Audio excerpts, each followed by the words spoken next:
श्री शिवाय नमस्तुभ्यम। ओम नमः शिवाय। दोस्तों, आज से इस चैनल पर प्रतिदिन शिव पुराण की कथा सुनाई जाएगी। संपूर्ण शिव पुराण की कथा आपको सुनने को मिलेगा हर रोज़ सुबह 7 बजे। तो आपको जब भी समय मिलेगा, सुबह या किसी भी समय, आप इस कथा को सुन सकते हैं। इस कथा को सुनने के लिए ज़रूरी नहीं है कि आप एक जगह पर बैठकर सुनें। जैसे आप कोई भी काम कर रहे हैं तो भी आप इस कथा को सुन सकते हैं। तो अब भगवान शिव का ध्यान करके इस पावन और परम कल्याणकारी कथा का शुरुआत करते हैं। शिव महापुराण को 18 महापुराणों में चौथा स्थान प्राप्त है और शिव महापुराण में 11 खंड है, 7 संहिताएं हैं और 24,000 श्लोक हैं। इन संहिताओं के नाम हैं विंध्येश्वर संहिता, रुद्र संहिता, शतरुद्र संहिता, कोटि रुद्र संहिता, उमा संहिता, कैलाश संहिता, वायुवीर संहिता। हिंदू पौराणिक ग्रंथों में शिव पुराण एक सुप्रसिद्ध पुराण है जिसमें भगवान शिव के विभिन्न कल्याणकारी स्वरूपों, भगवान शिव की महिमा, शिव पार्वती विवाह, कार्तिकेय जन्म और शिव उपासना का विस्तृत में वर्णन किया गया है। भगवान शिव की लीलाओं एवं कथाओं के अतिरिक्त इस पुराण में विभिन्न प्रकार की पूजा पद्धतियों और ज्ञानप्रद शिक्षाओं का भी उल्लेख किया गया है। शिव पुराण में शिव के कल्याणकारी स्वरूप का तात्विक विवेचन, रहस्य, महिमा और उपासना का विस्तृत वर्णन है। यह संस्कृत भाषा में लिखी गई है। इसमें इन्हें पंचदेवों में प्रधान अनादि सिद्ध परमेश्वर के रूप में स्वीकार किया गया है। शिव महिमा लीला कथाओं के अतिरिक्त इसमें पूजा पद्धति, अनेक ज्ञानप्रद आख्यान और शिक्षाप्रद कथाओं का सुंदर संयोजन है। इसमें भगवान शिव के भव्यतम व्यक्तित्व का गुणगान किया गया है।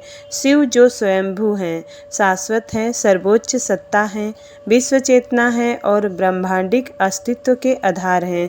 सभी पुराणों में शिव पुराण को सर्वाधिक महत्वपूर्ण होने का दर्जा प्राप्त है। इसमें भगवान शिव के विविध रूपों, अवतारों, ज्योतिर्लिंगों, भक्तों और भक्ति का विशद वर्णन किया गया है। शिव पुराण का संबंध शैव मत से है। इस पुराण में प्रमुख रूप से शिव भक्ति और शिव महिमा का प्रचार प्रसार किया गया है। प्रायः सभी पुराणों में शिव को त्याग, तपस्या, वात्सल्य तथा करुणा की मूर्ति बताया गया है। कहा गया है कि शिव सहज ही प्रसन्न हो जाने वाले एवं मनवांछित फल देने वाले हैं। किंतु शिव पुराण में शिव के जीवन चरित्र पर प्रकाश डालते हुए उनके रहन सहन, विवाह और उनके पुत्रों की उत्पत्ति के विषय में विशेष रूप से बताया गया है। भगवान शिव मात्र पौराणिक देवता ही नहीं अपितु वो पंचदेवों में प्रधान अनादि सिद्ध परमेश्वर हैं एवं निगम गामन आदि सभी शास्त्रों में महामहिमा मंडित महादेव हैं। वेदों ने इस परम तत्व को अव्यक्त, अजन्मा, सबका कारण, विश्व पंच का सृष्टा, पालक एवं संहारक कहकर उनका गुणगान किया है। श्रुतियों ने सदा शिव को स्वयंभू, शांत, प्रपंचातीत, परात्पर, परम तत्व, ईश्वरों के भी परम महेश्वर कहकर स्तुति की है। शिव का अर्थ ही है कल्याण स्वरूप और कल्याण प्रदाता। परम ब्रह्म के इस कल्याण रूप की उपासना उच्च कोटि के सिद्धों, आत्मकल्याण कामी साधकों एवं सर्वसाधारण आस्तिक जनों सभी के लिए परम मंगलमय, परम कल्याणकारी, सर्वसिद्धिदायक और सर्वश्रेयस्कर है। शास्त्रों में उल्लेख मिलता है कि देव, दनुज, ऋषि, महर्षि, योगींद्र, मुनींद्र, सिद्ध, गंधर्व ही नहीं अपितु ब्रह्मा विष्णु इन महादेव की उपासना करते हैं। इन पुराण के अनुसार यह पुराण परम उत्तम शास्त्र है। इसे इस भूतल पर भगवान शिव का वाङ्मय रूप स्वरूप समझना चाहिए और सब प्रकार से इसका सेवन करना चाहिए। इसका पठन और श्रवण सर्वसाधन रूप है। इससे शिव शक्ति पाकर श्रेष्ठतम स्थिति में पहुंचा हुआ मनुष्य शीघ्र ही शिव पद को प्राप्त कर लेता है। इसी तरह इसका प्रेम पूर्वक श्रवण भी संपूर्ण मनोवांछित फलों को देने वाला है। भगवान शिव के इस पुराण को सुनने से मनुष्य सब पापों से मुक्त हो जाता है तथा इस जीवन में बड़े बड़े उत्कृष्ट भोगों का उपभोग करके अंत में शिवलोक को प्राप्त कर लेता है। श्री सूत जी द्वारा शिव पुराण की महिमा का वर्णन श्री शौनक जी ने पूछा। महाज्ञानी सूत जी, आप संपूर्ण सिद्धांतों के ज्ञाता है, कृपया मुझसे पुराणों के सार का वर्णन करें। ज्ञान और वैराग्य सहित भक्ति से प्राप्त विवेक की वृद्धि कैसे होती है? तथा साधु पुरुष कैसे अपने काम, क्रोध आदि विकारों का निवारण करते हैं। इस कलयुग में सभी जीव आसुरी स्वभाव के हो गए हैं, अतः कृपा करके मुझे ऐसा साधन बताइए जो कल्याणकारी एवं मंगलकारी हो तथा पवित्रता के लिए हो। प्रभु, वह ऐसा साधन हो जिससे मनुष्य की शुद्धि हो जाए और उस निर्मल हृदय वाले पुरुष को सदैव के लिए शिव की प्राप्ति हो जाए। श्री सूत जी ने उत्तर दिया, शौनक जी, आप धन्य हैं, क्योंकि आपके मन में पुराण कथा को सुनने के लिए अपार प्रेम व लालसा है, इसलिए मैं तुम्हें परम उत्तम शास्त्र की कथा सुनाता हूँ। वत्स, संपूर्ण सिद्धांत से संपन्न, भक्ति को बढ़ाने वाला तथा शिव जी को संतुष्ट करने वाला अमृत के समान दिव्य शास्त्र है शिव पुराण। इसका पूर्व काल में शिव जी ने ही प्रवचन किया था। गुरुदेव व्यास ने सनत कुमार मुनि का उपदेश पाकर आदर पूर्वक इस पुराण की रचना की है। यह पुराण कलयुग में मनुष्यों के हित का परम साधन है। शिव पुराण परम उत्तम शास्त्र है। इस पृथ्वी लोक में सभी मनुष्यों को भगवान शिव के विशाल स्वरूप को समझना चाहिए। इसे पढ़ना एवं सुनना सर्व साधन है। यह मनोवांछित फलों को देने वाला है। इससे मनुष्य निष्पाप हो जाता है तथा इस लोक में सभी सुखों को उपभोग करके अंत में शिवलोक को प्राप्त करता है। शिव पुराण में 24,000 श्लोक हैं, जिसमें 7 संहिताएं हैं। शिव पुराण पर ब्रह्म परमात्मा के समान गति प्रदान करने वाला है। मनुष्य को पूरी भक्ति एवं संयम पूर्वक इसे सुनना चाहिए। जो मनुष्य प्रेम पूर्वक नित्य इसको बाँचता है या इसका पाठ करता है, वह निःसंदेह पुण्यात्मा है। भगवान शिव उस विद्वान पुरुष पर प्रसन्न होकर उसे अपना धाम प्रदान करते हैं। प्रतिदिन आदर पूर्वक शिव पुराण का पूजन करने वाले मनुष्य संसार में संपूर्ण भोगों को भोग कर भगवान शिव के पद को प्राप्त करते हैं। वे सदा सुखी रहते हैं। शिव पुराण में भगवान शिव का सर्वस्व है। इस लोक में और परलोक में सुख की प्राप्ति के लिए आदर पूर्वक इसका सेवन करना चाहिए। यह निर्मल शिव पुराण धर्म, अर्थ, काम और मोक्ष रूप चारों पुरुषार्थों को देने वाला है, अतः सदा प्रेम पूर्वक इसे सुनना एवं पढ़ना चाहिए। अब आगे देवराज को शिवलोक की प्राप्ति कैसे हुई और चंचुला का संसार से वैराग्य। श्री शौनक जी ने कहा, आप धन्य हैं सूत जी, आप परमार्थ तत्व के ज्ञाता हैं। आपने हम पर कृपा करके हमें यह अद्भुत और दिव्य कथा सुनाई है। भूतल पर इस कथा के समान कल्याण और कोई साधन नहीं है। आपकी कृपा से यह बात हमने समझ ली है। सूत जी, यह कथा के द्वारा कौन से पापी शुद्ध होते हैं, उन्हें कृपा पूर्वक बताकर इस जगत को कृतार्थ कीजिए। सूत जी बोले, मुने, जो मनुष्य पाप, दुराचार तथा काम, क्रोध, मद, लोभ में निरंतर डूबे रहते हैं, वे भी शिव पुराण पढ़ने अथवा सुनने से शुद्ध हो जाते हैं तथा उनके पापों का पूर्णतया नाश हो जाता है। इस विषय में मैं तुम्हें एक कथा सुनाता हूँ। देवराज ब्राह्मण की कथा। बहुत पहले की बात है। किरातों के नगर में देवराज नाम का एक ब्राह्मण रहता था। वह ज्ञान में दुर्बल, गरीब, रस बेचने वाला तथा वैदिक धर्म से विमुख था। वह स्नान संध्या नहीं करता था तथा उसमें वैश्य वृत्ति बढ़ती जा रही थी। वह भक्तों को ठगता था। उसने अनेक मनुष्यों को मारकर उन सबका धन हड़प लिया था।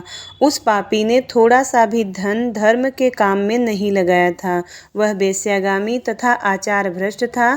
एक दिन वह घूमता हुआ दैवयोग से प्रतिष्ठानपुर झूसी प्रयाग जा पहुँचा। वहाँ उसने एक शिवालय देखा जहाँ बहुत से साधु महात्मा एकत्र हुए थे। देवराज वहीं ठहर गया। वहाँ रात में उसे ज्वर आ गया और उसे बड़ी पीड़ा होने लगी। वहीं पर वह ब्राह्मण देवता शिव पुराण की कथा सुना रहे थे। ज्वर में पड़ा देवराज भी ब्राह्मण के मुख से शिव कथा को निरंतर सुनता रहता था। 1 मास बाद देवराज ज्वर से पीड़ित अवस्था में चल बसा। यमराज के दूत उसे बांधकर यमपुरी ले गए। तभी वहां शिवलोक से सभी भगवान शिव के पार्षदगण आ गए। वे कर्पूर के समान उज्ज्वल थे। उनके हाथ में त्रिशूल, संपूर्ण शरीर में भस्म और गले में रुद्राक्ष की माला उनके शरीर की शोभा बढ़ा रही थी। उन्होंने यमराज के दूतों को मार पीट कर देवराज को यमदूतों के चंगुल से छुड़ा लिया और वे उसे अपने अद्भुत विमान पर बैठाकर जब कैलाश पर्वत पर ले जाने लगे तो यमपुरी में कोलाहल मच गया, जिसे सुनकर यमराज अपने भवन से बाहर आए। साक्षात रुद्रों के समान प्रतीत होने वाले इन दूतों का धर्मराज ने विधिपूर्वक पूजन कर ज्ञान दृष्टि से सारा मामला जान लिया। उन्होंने भय के कारण भगवान शिव के दूतों से कोई बात नहीं पूछी। तत्पश्चात शिवदूत देवराज को लेकर कैलाश चले गए। वहां पर पहुंचकर उन्होंने ब्राह्मण को करुणावतार भगवान शिव के हाथों में सौंप दिया। शौनक जी ने कहा, महाभाग सूत जी, आप सर्वज्ञ हैं, आपकी कृपा प्रसाद से मैं कृतार्थ हुआ। इस इतिहास को सुनकर मेरा मन आनंदित हो गया है। अतः भगवान शिव में प्रेम बढ़ाने वाली दूसरी कथा भी कहिए। बिंदुंग ब्राह्मण की कथा। सूत जी बोले, शौनक सुनो, मैं तुम्हारे सामने एक अन्य गोपनीय कथा का वर्णन करूंगा, क्योंकि तुम शिव भक्तों में अग्रगण्य व वेद वेदांतों में श्रेष्ठ हो। समुद्र के निकटवर्ती प्रदेश में वास्कल नामक गांव है, जहां वैदिक धर्म से विमुख महापापी मनुष्य रहते हैं। वे सभी दुष्ट हैं एवं उनका मन दूषित विषय भोगों में ही लगा रहता है। वे देवताओं एवं भाग्य पर विश्वास नहीं करते। वे सभी कुटिल वृत्ति वाले हैं, किसानी करते हैं और विभिन्न प्रकार के अस्त्र शस्त्र रखते हैं। वे व्यभिचारी हैं। वे इस बात से पूर्णतः अनजान है कि ज्ञान, वैराग्य तथा सधर्म ही मनुष्य के लिए परम पुरुषार्थ है। वे सभी पशु बुद्धि हैं। अन्य समुदाय के लोग भी उन्हीं की तरह बुरे विचार रखने वाले धर्म से विमुख हैं। वे नित्य कुकर्म में लगे रहते हैं एवं सदा विषय भोगों में डूबे रहते हैं। वहाँ की स्त्रियां भी बुरे स्वभाव की, स्वेच्छाचारिणी, पाप में डूबी, कुटिल सोच वाली और व्यभिचारिणी है। वे सभी सद्व्यवहार तथा सदाचार से सर्वथा शून्य हैं। वहाँ सिर्फ दुष्टों का निवास है। वास्कल नामक गांव में बिंदुंग नाम का एक ब्राह्मण रहता था। वह अधर्मी, दुरात्मा एवं महापापी था। उसकी स्त्री बहुत सुंदर थी। उसका नाम चंचुला था। वह सदा उत्तम धर्म का पालन करती थी, परंतु बिंदुंग वेश्यागामी था। इस तरह कुकर्म करते हुए बहुत समय व्यतीत हो गया। उसकी स्त्री काम से पीड़ित होने पर भी स्वधर्म नाश के भय से क्लेश सहकर भी काफ़ी समय तक धर्म भ्रष्ट नहीं हुई, परंतु आगे चलकर वह भी अपने दुराचारी पति के आचरण से प्रभावित होकर दुराचारी और अपने धर्म से विमुख हो गई। इस तरह दुराचार में डूबे हुए उन पति पत्नी का बहुत सा समय व्यतीत हो गया, व्यर्थ बीत गया। वेश्यागामी दूषित बुद्धि वाला वह दुष्ट ब्राह्मण बिंदुग समयानुसार मृत्यु को प्राप्त हो नरक में चला गया। बहुत दिनों तक नरक के दुखों को भोगकर वह मूढ़ बुद्धि पापी विंध्य पर्वत पर भयंकर पिशाच हुआ। इधर उस दुराचारी बिंदुग्न के मर जाने पर वह चंचुला नामक स्त्री बहुत समय तक पुत्रों के साथ अपने घर में रहती रही। पति की मृत्यु के बाद वह भी अपने धर्म से गिरकर पर पुरुषों का संग करने लगी थी। सतियां विपत्ति में भी अपने धर्म का पालन करना नहीं छोड़ती। यही तो तप है। तप कठिन तो होता है, लेकिन इसका फल मीठा होता है। विषयी इस सत्य को नहीं जानता, इसलिए वह विषयों को विष फल का स्वाद लेते हुए भोग करता है। एक दिन दैव योग से किसी पुण्य पर्व के आने पर वह अपने भाई बंधुओं के साथ गोकर्ण क्षेत्र में गई। उसने तीर्थ के जल में स्नान किया एवं बंधुजनों के साथ यत्र तत्र घूमने लगी। घूमते घूमते वह एक देव मंदिर में गई। वहां उसने एक ब्राह्मण के मुख से भगवान शिव की परम पवित्र एवं मंगलकारी कथा सुनी। कथावाचक ब्राह्मण कह रहे थे कि जो स्त्रियां व्यभिचार करती हैं वे मरने के बाद जब यमलोक जाती हैं तब यमराज के दूत उन्हें तरह तरह के यंत्रणा देते हैं। वे उनके कामंगों को तप्त लौह दंडों से दागते हैं तप्त लौह के पुरुष से उसका सत्सर्ग कराते हैं।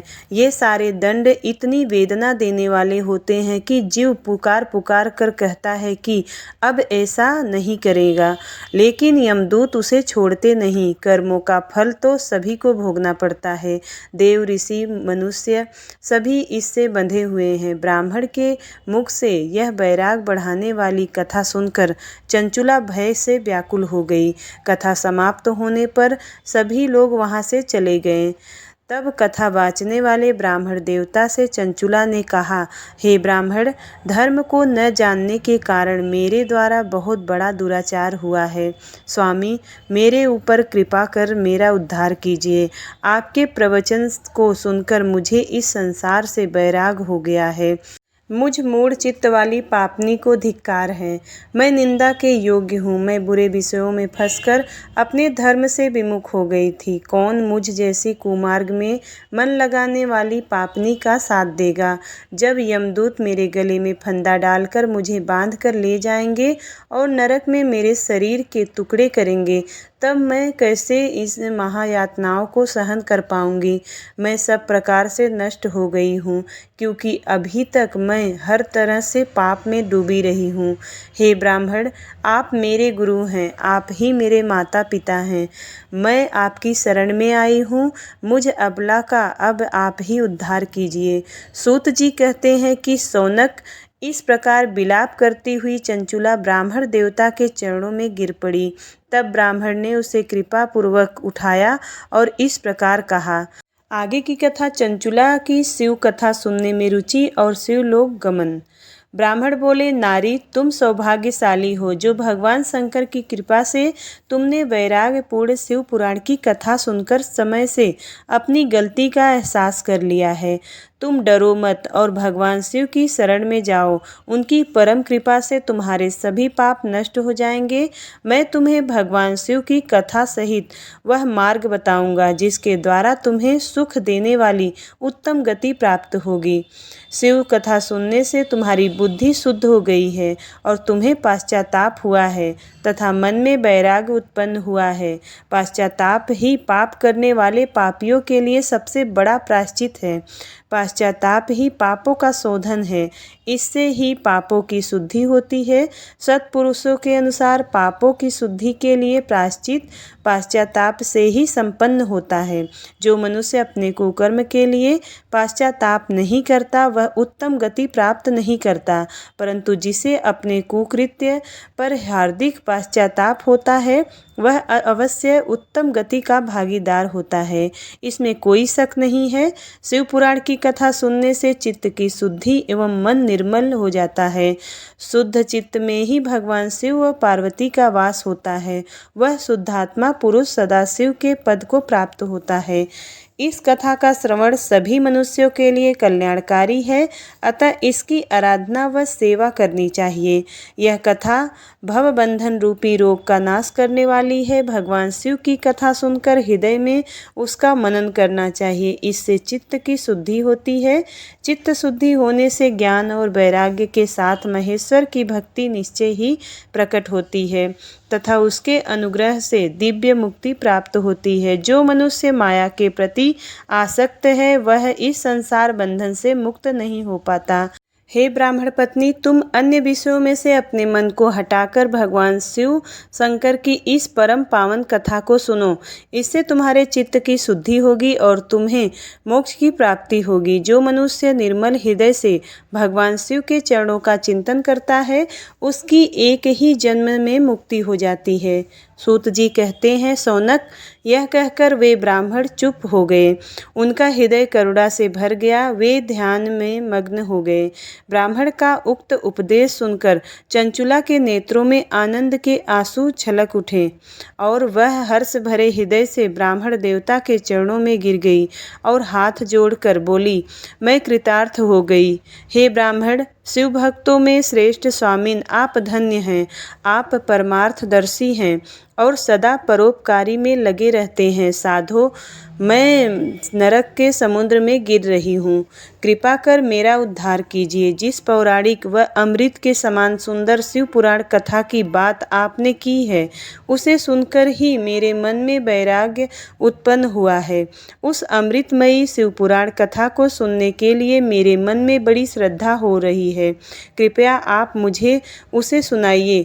सूत जी कहते हैं, शिव पुराण की कथा सुनने की इच्छा मन में लिए हुए चंचुला उन ब्राह्मण देवता की सेवा में वहीं रहने लगी। उस गोकर्ण नामक महाक्षेत्र में उन ब्राह्मण देवता के मुख से चंचुला शिव पुराण की भक्ति, ज्ञान और वैराग बढ़ाने वाली और मुक्ति देने वाली परम उत्तम कथा को सुनकर कृतार्थ हुई। उसका चित्त शुद्ध हो गया। वह अपने हृदय में शिव के सगुण रूप का चिंतन करने लगी। वह सदैव ही शिव के सच्चिदानंदमय रूप स्वरूप का स्मरण करती थी। तत्पश्चात अपना समय पूर्ण होने पर चंचुला ने बिना किसी कष्ट के अपना शरीर त्याग दिया। उसे लेने के लिए एक दिव्य विमान वहां पहुंचा। यह विमान शोभा साधनों से सजा था एवं शिवगणों से सुशोभित था। चंचुला विमान से शिवपुरी पहुंची। उसके सारे पाप धुल गए थे। वहां पर दिव्यांगना हो गई। वह गौरा देवी की मस्तक पर अर्धचंद्र का मुकुट व अन्य दिव्य आभूषणों पहने शिवपुरी पहुंची। वहां उसने सनातन देवता त्रिनेत्रधारी महादेव शिव जी को देखा। सभी देवता उनकी सेवा में भक्ति भाव से उपस्थित थे। उनकी अंग कांति करोड़ों सूर्यों के समान प्रकाशित हो रही थी। 5 मुख और हर मुख में 3-3 नेत्र थे। मस्तक पर अर्धचंद्राकार मुकुट शोभायमान हो रहा था। कंठ में नील चिन्ह था। उनके साथ में देवी गौरी विराजमान थी, जो विद्युत पुंज के समान प्रकाशित हो रही थी। महादेव जी की कांति कपूर के समान गौर थी। उनके शरीर पर श्वेत वस्त्र थे तथा शरीर श्वेत भस्म से युक्त था। इस प्रकार भगवान शिव के परम उज्ज्वल रूप के दर्शन कर चंचुला बहुत प्रसन्न हुई। उसने भगवान को बारंबार प्रणाम किया और हाथ जोड़कर प्रेम, आनंद और संतोष से युक्त हो विनीत भाव से खड़ी हो गई। उसके नेत्र से आनंद श्रुओं के धारा बहने लगी। भगवान शंकर व भगवती गौरी उमा ने करुणा के साथ सौम्य दृष्टि से देखकर चंचुला को अपने पास बुलाया। गौरी उमा ने उसे प्रेम पूर्वक अपनी सखी बना लिया। चंचुला सुखपूर्वक भगवान शिव के धाम में उमा देवी की सखी के रूप में निवास करने लगी। अब सुनिए बिंदुग्न का पिशाच योनि से उद्धार कैसे हुआ। सूत जी बोले, सौनक, एक दिन चंचुला आनंद में मग्न उमा देवी के पास गई और दोनों हाथ जोड़कर उनकी स्तुति करने लगी। चंचुला बोली, हे गिरिराज नंदिनी स्कंद माता उमा, आप सभी मनुष्यों एवं देवताओं द्वारा पूज्य तथा समस्त सुखों को देने वाली हैं। आप शंभुप्रिया हैं। आप ही सगुणा और निर्गुणा हैं। हे सच्चिदानंद स्वरूपिणी, आप ही प्रकृति की पोषण हैं। हे माता, आप ही संसार की सृष्टि, पालन और संहार करने वाली हैं। आप ही ब्रह्मा, विष्णु और महेश को उत्तम प्रतिष्ठा देने वाली परम शक्ति हैं। सूत जी कहते हैं, सौनक, सद्गति प्राप्त चंचुला इस प्रकार देवी की स्तुति कर शांत हो गई। उसकी आंखों में प्रेम के आंसू उमड़ आए। तब शंकर प्रिया भक्त वत्सला उमा देवी ने बड़े प्रेम से चंचुला को चुप कराते हुए कहा कि सखी चंचुला, मैं तुम्हारी स्तुति से प्रसन्न हूँ। बोलो, क्या वर मांगती हूँ। चंचुला बोली, हे गिरिराज कुमारी, मेरे पति बिंदुग्न इस समय कहाँ हैं? उनकी मृत्यु कैसे हुई है, मुझे बताइए और उसका उपाय कीजिए ताकि हम फिर से मिल सके। हे महादेवी, मेरे पति एक शूद्र जाति वेश्या के प्रति आसक्त थे और पाप में ही डूबे रहते थे। गिरिजा बोली, बेटी, तुम्हारा पति बिंदुग्न बड़ा पापी था। उसका अंत बड़ा भयानक हुआ। वेश्या का उपभोग करने के कारण वह मूर्ख नरक में अनेक वर्षों तक अनेक प्रकार के दुख भोग कर अब शेष पाप को भोगने के लिए विंध्य पर्वत पर पिशाच की योनि में रह रहा है। वह दुष्ट वहीं वायु पीकर रहता है और सब प्रकार के कष्ट सहता है। सूत जी कहते हैं, सौनक, गौरी देवी की यह बात सुनकर चंचुला अत्यंत दुखी हो गई। फिर मन को किसी तरह स्थिर करती हुई दुखी हृदय से माँ गौरी से उसने एक बार फिर पूछा, हे महादेवी, मुझ पर कृपा कीजिए और मेरे पापी पति का अब उद्धार कर दीजिए। कृपा करके मुझे वह उपाय बताइए जिससे मेरे पति को उत्तम गति प्राप्त हो सके। गौरी देवी ने कहा कि यदि तुम्हारा पति विंदुग्न शिव पुराण की पुण्यमयी उत्तम कथा सुने तो वह इस दुर्गति को पार करके उत्तम गति का भागी हो सकता है। अमृत के समान मधुर गौरी देवी का यह वचन सुनकर चंचुला ने दोनों हाथ जोड़कर मस्तक झुकाकर उन्हें बारंबार प्रणाम किया तथा प्रार्थना की कि मेरे पति को शिव पुराण सुनाने की व्यवस्था कीजिए। ब्राह्मण पत्नी चंचुला के बार बार प्रार्थना करने पर शिवप्रिया गौरी देवी ने भगवान शिव की महिमा का गान करने वाले गंधर्व राज तुम्बरों को बुलाकर कहा, तुम्बरों, तुम्हारी भगवान शिव में प्रीति है। तुम मेरे मन की सभी बातें जानकर मेरे कार्यों को सिद्ध करते हो। तुम मेरे इस सखी के साथ विंध्य पर जाओ। वहाँ पर महाघोर और भयंकर पिशाच रहता है। पूर्व जन्म में वह पिशाच विंदुग्ध नामक ब्राह्मण मेरी इस सखी का, चंचुला का पति था। वह वेश्यागामी हो गया था। उसने स्नान, संध्या आदि नित्य कर्म छोड़कर अपवित्र रहने लगा। क्रोध के कारण उसकी बुद्धि भ्रष्ट हो गई। दुर्जनों से उसकी मित्रता तथा सज्जनों से देश बढ़ गया था। वह अस्त्र शस्त्र से हिंसा करता, लोगों को सताता और उनके घरों में आग लगा देता था। चांडालों से दोस्ती करता, वह रोज वेश्या के पास जाता था। पत्नी को त्याग कर दुष्ट लोगों से दोस्ती कर उन्हीं के संपर्क में रहता था। वह मृत्यु तक दुराचार में फंसा रहा। मृत्यु के बाद उसे पापियों के भोग स्थान यमपुर ले जाया गया। वहाँ घोर नरकों को सहकर इस समय वह विंध्य पर्वत पर पिशाच बनकर रह रहा है और पापों का फल भोग रहा है। तुम उसके सामने परम पुण्यमयी, पापों का नाश करने वाली शिव पुराण की दिव्य कथा का प्रवचन करो।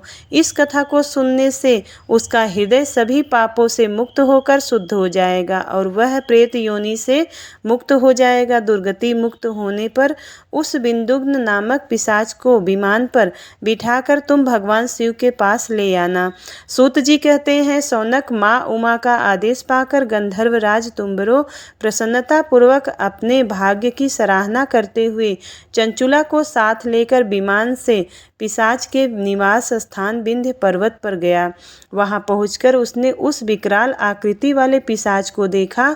उसका शरीर विशाल था, उसकी ढोड़ी बड़ी थी। वह कभी हंसता, कभी रोता और कभी उछलता था।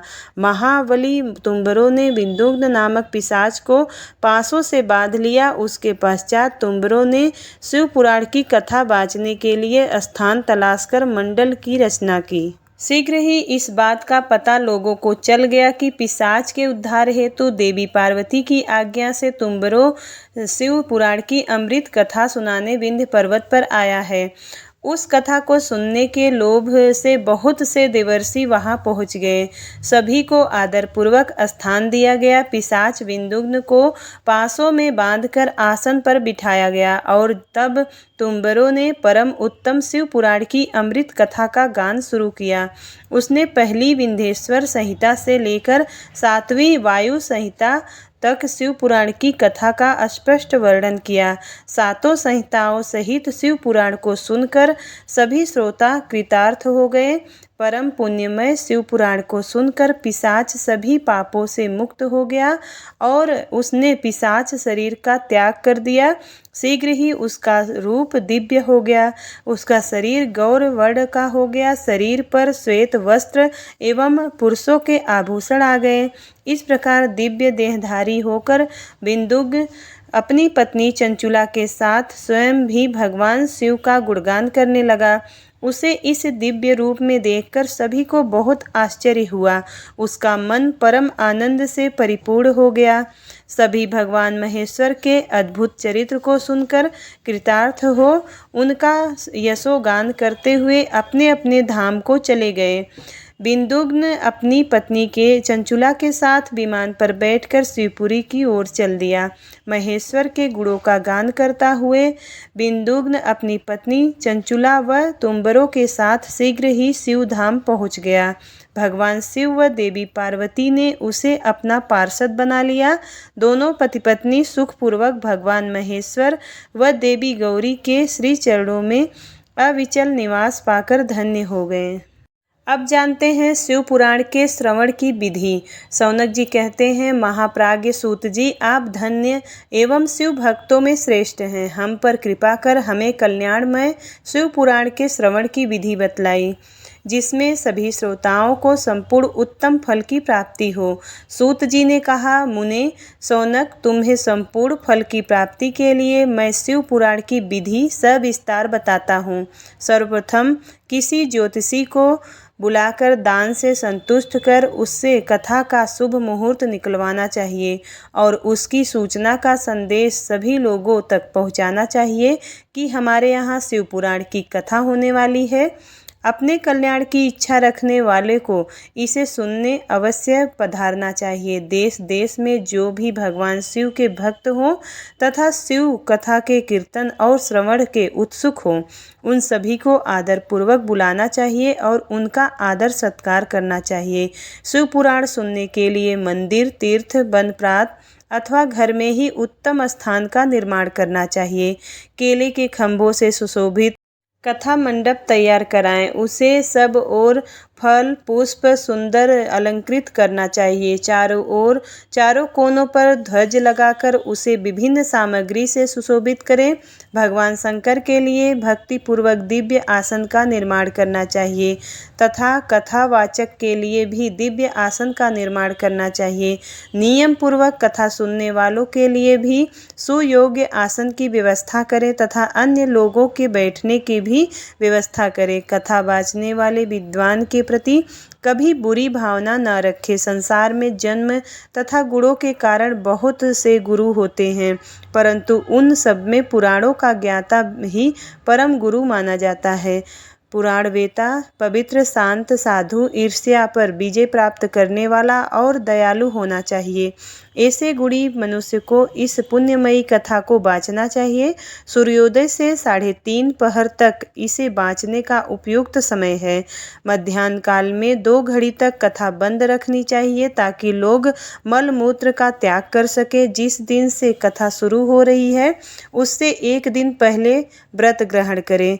कथा के दिनों में प्रातः काल का नित्य कर्म संक्षेप में कर लेना चाहिए। वक्ता के पास उसकी सहायता हेतु एक विद्वान व्यक्ति को बैठाना चाहिए जो कि सब प्रकार के संशयों को दूर कर लोगों को समझाने में कुशल हो। कथा में आने वाले विघ्नों को दूर करने के लिए सर्वप्रथम गणेश भगवान जी की पूजा करना चाहिए। भगवान गणेश और भगवान शिव व शिव पुराण की भक्ति भाव से पूजा करें। तत्पश्चात श्रोता तन मन से शुद्ध होकर आदरपूर्वक शिव पुराण की कथा सुने। जो वक्ता और श्रोता अनेक प्रकार के कर्मों से भटक रहे हों, काम आदि 6 विकारों से युक्त हो, वो पुण्य के भागी नहीं हो सकते। जो मनुष्य अपनी सभी चिंताओं को भूलकर कथा में मन लगाते हैं, उन शुद्ध बुद्धि मनुष्यों को उत्तम फल की प्राप्ति होती है। अब जानते हैं श्रोताओं द्वारा पालन किए जाने वाले नियम। सूत जी बोले, शौनक, शिव पुराण सुनने का व्रत लेने वाले पुरुषों के लिए जो नियम है उन्हें भक्ति पूर्वक सुनो। शिव पुराण की पुण्यमयी कथा नियम पूर्वक सुनने से बिना किसी विघ्न बाधा के उत्तम फल की प्राप्ति होती है। दीक्षा रहित मनुष्य को कथा सुनने का अधिकार नहीं है, अतः पहले वक्ता से दीक्षा ग्रहण करनी चाहिए। नियम पूर्वक कथा सुनने वाले मनुष्य को ब्रह्मचर्य का अच्छी तरह से पालन करना चाहिए। उसे भूमि पर सोना चाहिए, पत्तल में खाना चाहिए तथा कथा समाप्त होने पर ही अन्न ग्रहण करना चाहिए। समर्थ मनुष्य को शुद्ध भाव से शिव पुराण की कथा की समाप्ति तक उपवास रखना चाहिए और एक ही बार भोजन करना चाहिए। गरिष्ठ अन्न, दाल, जला अन्न, सेम, मसूर तथा बासी अन्न नहीं खाना चाहिए। जिसने कथा का व्रत ले रखा है उसे प्याज, लहसुन, हींग, गाजर, मादक वस्तु तथा आमिष कहीं जाने वाली वस्तुओं को त्याग देना चाहिए। ऐसा मनुष्य प्रतिदिन सत्य, शौच, दया, मौन, सरलता, विनय तथा हार्दिक उदारता आदि सद्गुणों को अपनाए तथा साधु संतों की निंदा का त्याग कर नियम पूर्वक कथा सुने। सकाम मनुष्य इस काम के प्रभाव से अपनी अभीष्ट कामना प्राप्त करता है और निष्काम मोक्ष प्राप्त करता है। सभी स्त्री पुरुषों को विधि विधान से शिव पुराण की उत्तम कथा को सुनना चाहिए। महर्षि शिव पुराण की समाप्ति पर श्रोताओं को भक्तिपूर्वक भगवान शिव की पूजा की तरह पुराण पुस्तक की पूजा भी करनी चाहिए तथा इसके पश्चात विधि पूर्वक वक्ता का भी पूजन करना चाहिए। पुस्तक को रखने के लिए नया और सुंदर वस्ता बनाएं। पुस्तक व वस्ता की पूजा के उपरांत वक्ता की सहायता हेतु बुलाएं एवं पंडित का भी सत्कार करना चाहिए। कथा में पधारे अन्य ब्राह्मणों को भी अन्न धन का दान दें। गीत वाद्य और नृत्य से उत्सव को महान बनाएं। विरक्त मनुष्य को कथा समाप्ति पर गीता का पाठ करना चाहिए तथा गृहस्थ को श्रवण कर्म की शांति हेतु होम करना चाहिए। होम रुद्र संहिता के श्लोकों द्वारा अथवा गायत्री मंत्र के द्वारा करें। यदि हवन करने में असमर्थ हो तो भक्ति पूर्वक शिव सहस्त्र नाम का पाठ करें। कथा श्रवण संबंधी व्रत की पूर्णता के लिए शहद से बनी खीर का भोजन 11 ब्राह्मणों को कराकर उन्हें दक्षिणा दे। समृद्ध मनुष्य 3 तोले सोने का एक सुंदर सिंहासन बनाए और उसके ऊपर लिखी अथवा लिखाई हुई शिव पुराण की लिखी पोथी विधि पूर्वक स्थापित करें तथा पूजा करके दक्षिणा चढ़ाए। आचार्य का वस्त्र आभूषण एवं गंध से पूजन करके दक्षिणा सहित वह पुस्तक उन्हें भेंट दें। शौनक इस पुराण के दान के प्रभाव से भगवान शिव का अनुग्रह पाकर मनुष्य भव बंधन से मुक्त हो जाता है। शिव पुराण को विधिपूर्वक संपन्न करने पर यह संपूर्ण फल देता है तथा भोग और मोक्ष प्रदान करता है। मुने, शिव पुराण का सारा महात्म्य जो संपूर्ण फल देने वाला है मैंने तुम्हें सुना दिया है। अब आप और क्या सुनना चाहते हो श्रीमान? शिव पुराण सभी पुराणों के माथे का तिलक है। जो मनुष्य सदा भाव भगवान शिव का ध्यान करते हैं, जिनकी बाणी शिव के गुणों की स्तुति करती है और जिनके दोनों कान उनकी कथा सुनते हैं, उनका जीवन सफल हो जाता है। वे संसार सागर से पार हो जाते हैं। ऐसे लोग इस लोक और परलोक में सदा सुखी रहते हैं। भगवान शिव के सच्चिदानंदमय स्वरूप का स्पर्श पाकर ही समस्त प्रकार के कष्टों का निवारण हो जाता है। उनकी महिमा जगत के बाहर और भीतर दोनों जगत विद्यमान है। उन अनंत आनंद रूप परम शिव की मैं शरण लेता हूँ। प्रेम से बोलिए भगवान शिव शंकर की जय, माता पार्वती की जय, श्री गणेश की जय। उम्मीद करती हूँ कथा आपको पसंद आई होगी। इसके आगे की कथा अगले अध्याय में सुनेंगे और आपसे एक रिक्वेस्ट है कि आप इस कथा को मन लगाकर भगवान का ध्यान करते हुए सुने तो बहुत ही अच्छा लगेगा। और वीडियो को लाइक ज़रूर कर दीजिएगा और चैनल पर पहली बार आए हैं तो सब्सक्राइब ज़रूर कर दीजिएगा। मिलती हूँ अगले अध्याय में, तब तक के लिए हर हर महादेव।